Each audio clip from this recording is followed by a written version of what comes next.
Hello friends, नमस्कार। मैं विवेक कुमार एक बार फिर मदर इंडिया एकेडमी में आपका स्वागत करता हूं।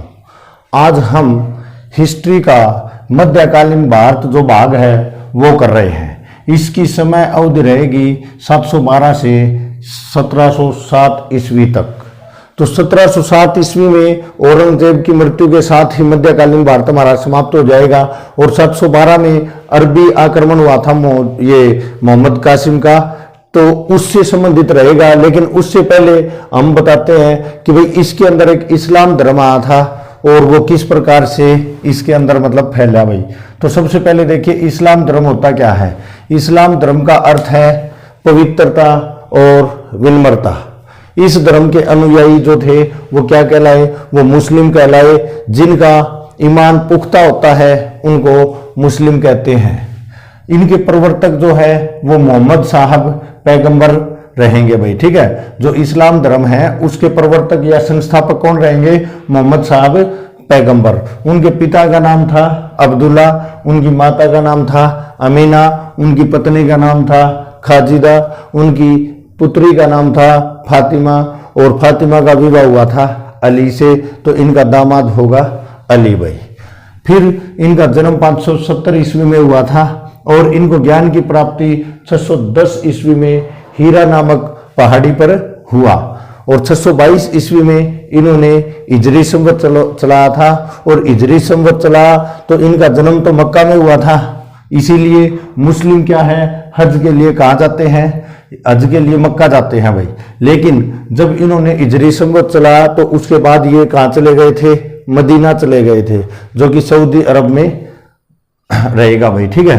और 632 ईस्वी में इनका 62 वर्ष की आयु में क्या होता है, देहांत हो जाता है भाई, ठीक है, या इंतकाल भी बोलते हैं भाई इसके अंदर, इस्लाम के अंदर इसको। इस्लाम धर्म का उदय 7वीं शताब्दी में हुआ। इस्लाम धर्म का उदय कब हुआ, 7वीं शताब्दी में हुआ। ये अल्लाह की इबादत करते हैं जो ईरान से भारत तक आए भाई, ठीक है। मुस्लिम कहाँ से आए, ईरान से भारत तक आए और इनका एक ही ईश्वर मानते हैं। ये एक ही ईश्वर में विश्वास करते हैं जिसको ये अल्लाह कहते हैं भाई। क्या कहते हैं, अल्लाह कहते हैं भाई। इनका पवित्र ग्रंथ कुरान है। क्या है इनका पवित्र ग्रंथ, कुरान होता है। एक सच्चे मुस्लिम को दिन में 5 बार नमाज पढ़नी चाहिए और रमजान के महीने में रोजा रखना चाहिए, ठीक है, और दान करना चाहिए। हो सके तो अपने जीवन में एक बार मक्का की यात्रा अवश्य करनी चाहिए।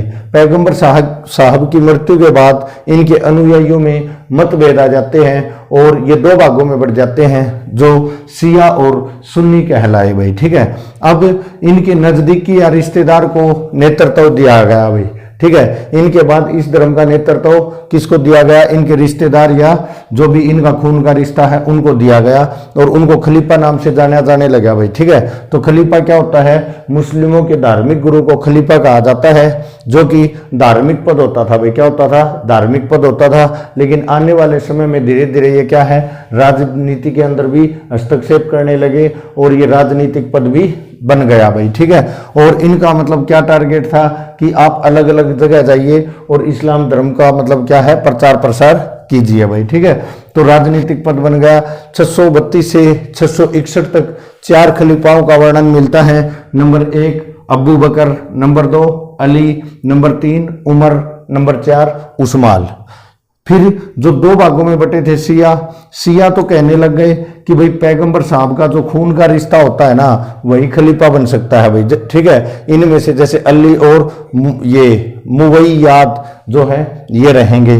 और सुन्नी जो है ये कहते थे कि उनकी विचारधारा, किनकी, मोहम्मद पैगंबर साहब की जो विचारधारा के लोग हैं उन्हीं में से भी कोई खलीफा बन सकता है। इस प्रकार से 750 ईस्वी तक तो मतलब ठीक चलता है। इसके बाद क्या होता है भाई, इनके अंदर मतभेद आ जाता है और शिया और सुन्नियों में आपस में संघर्ष भी होने लगता है। इस प्रकार से ये था इस्लाम धर्म। और अब हम आगे जो मतलब नेक्स्ट वीडियो रहेगी उसके अंदर हम अरब आक्रमण जो भारत के ऊपर हुए थे 712 में उसके बारे में जिक्र करेंगे। तो आज के लिए इतना ही रहेगा स्टूडेंट्स।